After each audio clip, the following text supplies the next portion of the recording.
Good evening and welcome to the second week of our focus season this year. Joy in battle, a Christian way of life amidst suffering and opposition. Last week we were able to marvel at the relationship between Paul and the congregation in Philippi. It was wonderful to see how the Lord began the good work in them and how they worked together in the spreading of the gospel. The picture that is painted for us is so full of joy and cooperation and testimonies about the self-sacrificing love between the congregation and Paul that one cannot really think that Paul is writing to this congregation from prison. Yet imprisonment and opposition for Paul and the believers in Philippi was a reality. This week we hope to learn from the letter to the Philippians how to deal with suffering and opposition as we spread the gospel. Already in the first chapter, we see how Paul even uses his captivity as an opportunity to bring the gospel to the imperial guard.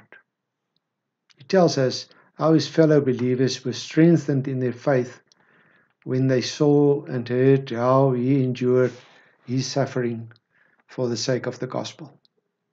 Even the opposition of other believers who did not necessarily preach the gospel with pure intentions, was not something that deterred Paul from his task.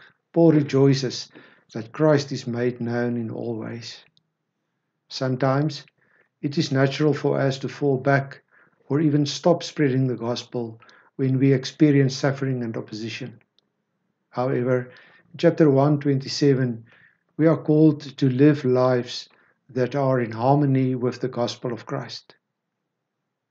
It is only when we continue to live together for the sake of the gospel that we learn the mystery that it is a privilege to serve the Lord, not only by believing in Him, but also by suffering for Him.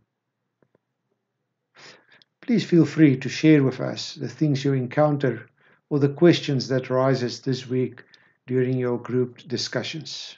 May we grow this week in how we experience joy in conflict and suffering. Good night.